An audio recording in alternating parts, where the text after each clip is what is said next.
타이완 문제의 핵심 이해 당사국, 바로 미국입니다.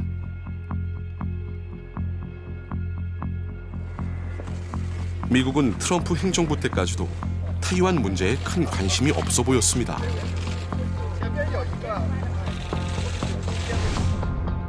트럼프 행정부 초기 핵심 외교 참모였던 존 볼턴 전 국가안보 보좌관.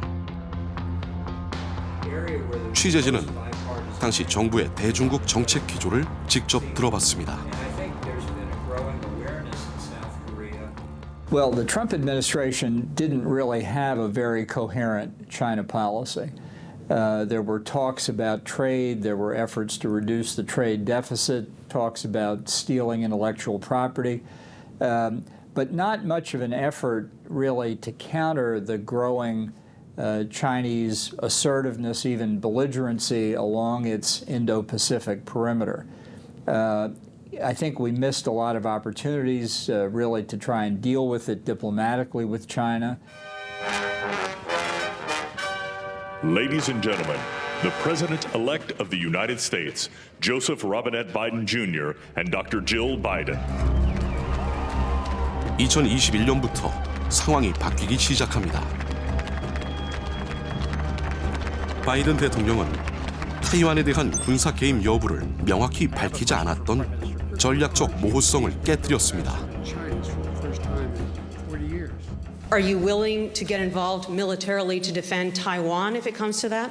Yes. You are. That's the commitment we made. 中方对美方的言论表示强烈不满和坚决反对。台湾是中国领土不可分割的一部分。台湾问题纯属中国内政，不容任何外部势力干涉。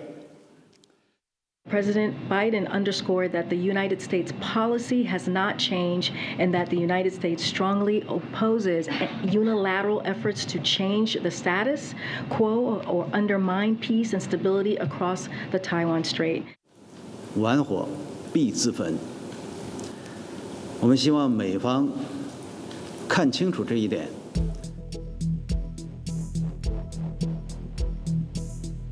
시사기획 창은 한국국방연구원, 국방외교협회와 함께 미국과 중국 외교 당국의 언론 브리핑을 분석해봤습니다.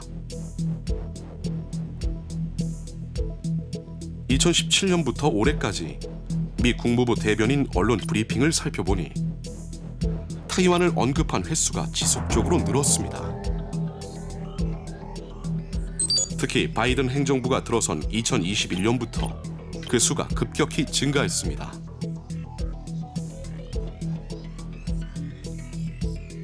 최근 중국의 타이완에 대한 공세적인 행동을 직접 겨냥해 강압이란 표현을 사용하기 시작했습니다.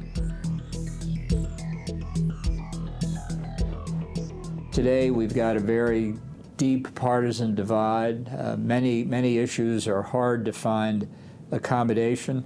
But I think I can say safely that in international affairs, the area where there's the most bipartisan agreement is on the threat of China.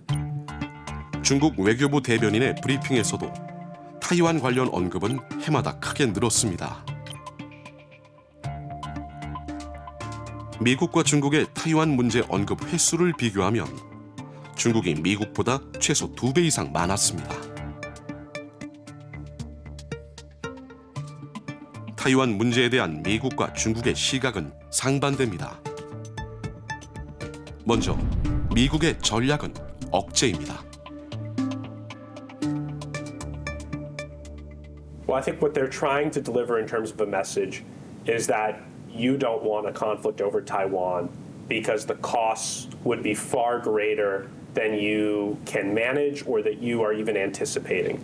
Whether that's the economic costs of a blockade of China not being able to get semiconductors from Taiwan, not trading with the United States and most likely the West during a conflict. And you see that in terms of what we've announced with Japan, adjustments to our force posture there, increased U.S.-Japan exercises in its Southwest Islands, what we've announced with the Philippines in terms of 4 additional sites that the U.S. military can operate from which are close to Taiwan. I think AUKUS, the U.S.-Australian agreement to produce nuclear submarines for Australia, the Quad in Asia, I think all of that has helped change Xi Jinping's calculus in a way. 반면 중국의 전략은 확장입니다. 항공모함 전단을 하나, 둘, 셋, 네 개 지금 추진하고 있는 4번함까지 포함하면 그래서 6척까지 늘려서 이 해양에서의 영향력을 넓혀가는 거죠. 연안에 있으면 항공모함이 좋은 건 결국은 공중자산도 함재기도 달려 있어서 공중자산도 있지만 지상전력까지 미사일까지 같이 연결을 할 수 있으니까 그래서 우선은 미국이 전영역 작전을 통해서 이렇게 압박해오는 것을 이제 밀어낼 수 있는 거죠. 네. 그러기 위해서는 사실은 대만이 굉장히 중요한 위치죠. 그러니까 대만을 단순히 조국 통일, 영토 수호, 주권 이런 문제뿐만 아니라 사실 그 지점이 지리적으로, 지정학적으로 너무나 군사적으로 꽤 중요한 기지가 되는 거죠. 所以中国呢，作为一个太平洋沿岸国家，一定要有权利进太平洋嘛。那么台湾就是个关键，是吧？这个台湾回归祖国，中国肯定就是直面太平洋了，就是不经过别的国家控制的海峡了。所以这个是中国的基本要求。这不是什么秘密啊。 If we lose that war, the American military is defeated in the Western Pacific, and they have broken out of the first island chain. And of course, they already have the world's largest navy. By the end of the decade, it's, I think, going to be 1.5 times the size of the U.S. Navy. And if they won a war, what would stop them? What would stop them from putting pressure on Philippines, on Vietnam, on South Korea?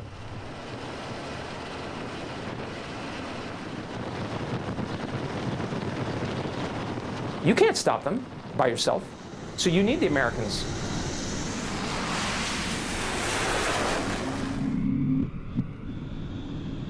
타이완을 둘러싼 미중 간 갈등이 깊어질수록 한국의 외교 셈법은 더욱 복잡해지고 있습니다.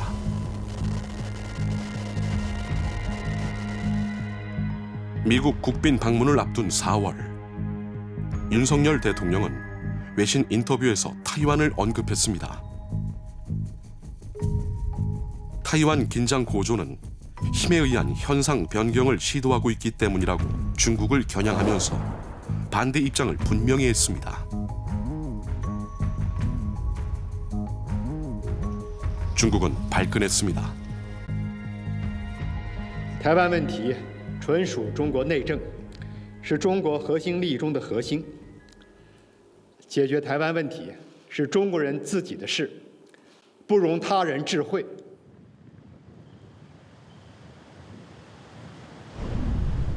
중국의 입장에서는 내정 문제라고 얘기하고 자꾸 범위를 축소시키고 싶은 거고 대만은 이 부분을 국제화하고 싶은 거고 그 뒤에는 미국이 중국을 견제해야 되니까 대만을 또 쓰는 게 있고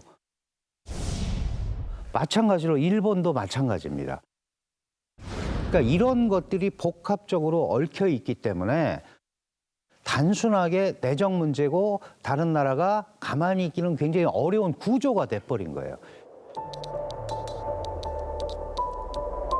취재 과정에서 우리 정부의 대중국 전략을 짐작해 볼 수 있는 사실 하나가 포착됐습니다.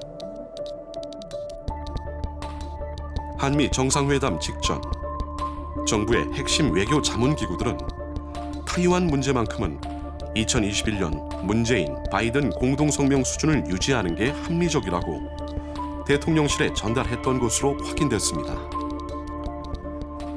타이완 해협에서의 평화와 안정 유지 정도의 수위였습니다.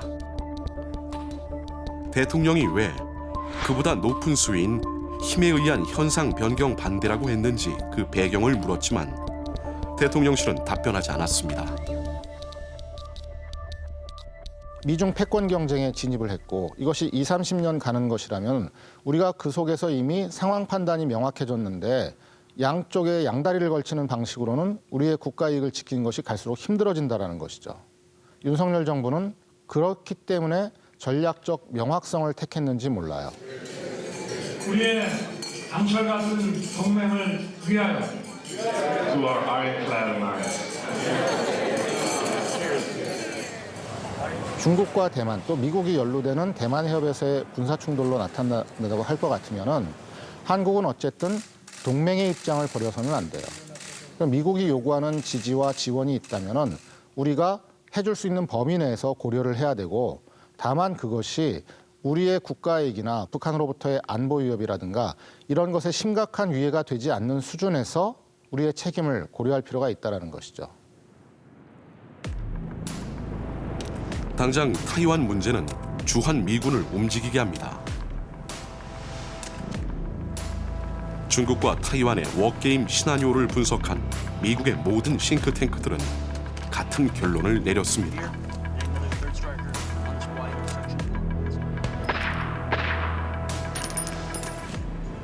Well, the South Korean president has said that the South Koreans would not participate because they would be keeping an eye on the North Koreans, and that's sensible.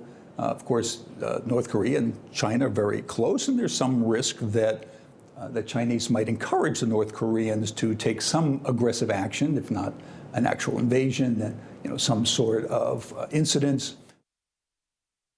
So I think the South Koreans will be focused on that, and that will take their attention. For the United States, we leave their forces there, but we do take 2 of the 4 fighter squadrons out and send those south.